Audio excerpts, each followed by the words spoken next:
Всех приветствую на моем канале. С вами Садыкова Оксана, практикующий врач, психотерапевт, психиатр и сомнолог. Сегодня мы с вами поговорим про 3 метода лечения апноэ и гипоапноэ сна. Дело в том, что у меня подписчики периодически спрашивают о методах лечения, поэтому я решила сделать сегодня это видео. И вы видите, держу микрофон, потому что если сейчас прикреплю, будет шум. Поэтому вот сегодня так. Итак, по этому синдрому. Вот сам по себе храп, он не опасен, да? Но опасны остановки дыхания во сне. И они опасны тем, что это дополнительная нагрузка на сердце. Если есть дополнительная нагрузка на сердце, то это риск возникновения инфарктов и плохая гемодинамика, и это гипертрофия желудочков и так далее. То есть возникновение сердечно-сосудистой патологии на будущее, да? Поэтому лечить апноэ, гипоапноэ сна необходимо, да? Это просто архиважно. Какие методы существуют на сегодня лечения этого синдрома? Их 3 метода. Первый – это неоперативный, второй – оперативный, и третий – это неинвазивный метод. Начнем с первого метода – неоперативный метод. Сюда относятся изменение образа жизни человека, питание, убрать плохие продукты, так сказать, да, корректировка в питании, больше щелочной пищи, нежели продуктов, которые закисляют организм и дают дополнительную массу тела. Это отказ или ограничение употребления алкоголя и никотина. То есть это как бы основа неоперативного метода лечения. Также сюда относятся упражнения. Вот двумя из них я хочу поделиться сегодня. Первое упражнение – это на тренировку языка. И, то есть нужно высунуть язык максимально вперед и вниз. Вот сейчас я вам покажу, как это делается. То есть вот так. Вытаскиваем его, держим его 1-2 секунды и произносим при этом звук «и». Вот таким образом. То есть мы тренируем мышцы верхнего неба. И так нужно делать, вот высовывайте язык 30 раз утром и 30 раз вечером. Это первое упражнение. И второе упражнение – это полоскание горло, не водичкой, вот как мы обычно вот так делаем же, да, со звуком, когда горло болит. Это нужно делать таким более густым раствором, например, наподобие как вот кисель такой, не слишком густой, чуть плотнее, чем вода, да, чтобы было вот это ощущение плотности, и это опять же тренировка мышц верхнего неба. Это упражнение. Затем сюда к неоперативным методам лечения относятся еще и различные приспособления.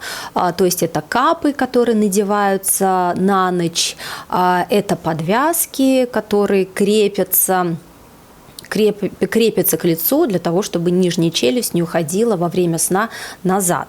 То есть это все неоперативный метод. Что касательно оперативного метода, второй метод лечения, здесь необходимо проконсультироваться с лор-врачом. То есть если, допустим, у вас есть полипы, различные тонзиллиты, да, то есть аденоиды, возможно, повышенные, или искривление перегородки, или какие-то инфекционные воспалительные процессы в носовой полости и верхней части, то это необходимо пролечить, либо же оперативно удалить. Что касательно увалопластики, сомнологи не рекомендуют делать эту операцию, потому что практика показывает, что от апноэ и гипоапноэ сна увалопластика не спасает и больше травмирует и оставляет такой хороший рубец. Мы на учебе и вот на практике видели, да, какие там нам показывали фотографии, с какими рубцами могут приходить люди. Это касательно операции. оперативного метода. Что касательно неинвазивного метода, то это считается самым современным методом лечения такими аппаратами, как СИПАП и БИПАП аппаратами. Да, это СИПАП и БИПАП-терапия. То есть это лечение воздухом. Идет подача воздуха в течение ночи, и человек, можно сказать, дышит воздухом. То есть верхние дыхательные пути, они не обструктируются за счет положительного давления воздуха. Что из себя представляют эти аппараты? Вот аппаратик СИПАП и БИПАП – это такие небольшие аппаратики, к нему крепится шланг, и шланг заканчивается масочкой. И вот самое главное, наверное, в СИПАП и БИПАП-терапии – это найти правильную маску, это подобрать маску так, чтобы она плотно прилегала. Если маска не будет плотно прилегать к лицу, там, к ротовой полости, к области рта и носа, то будет просачиваться воздух, то никакого эффекта от БИПАП и СИПАП-терапии не будет. Да? То есть тут важен подбор маски в зависимости от формы вашего лица, в зависимости от размера лица, насколько удобно психологически. Вот все это учитывается. Видов масок очень много. Это можно подобрать и протестировать уже у производителя.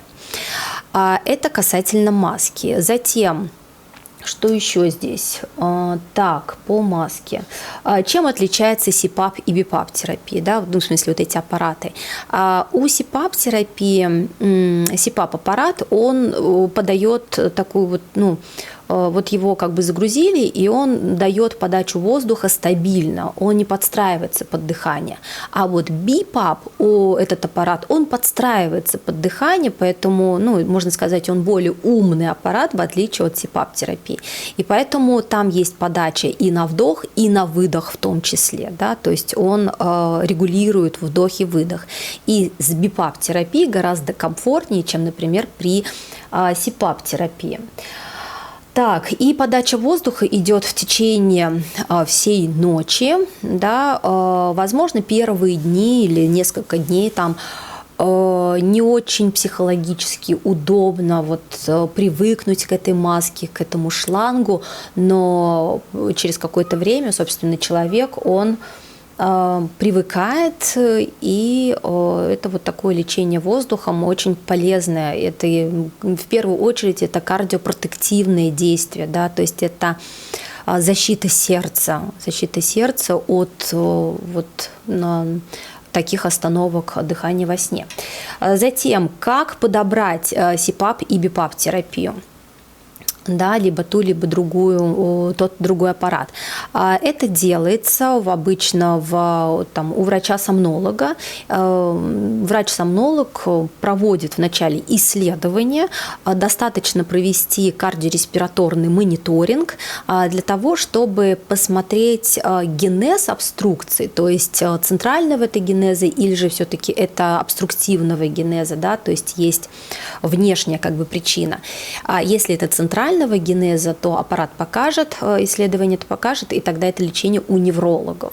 А если же, например, это обструкция, обструктивная апноэ, гипопноэ сна, то тут уже мы говорим об аппарате, да, то есть нужен аппарат СИПАП или БИПАП.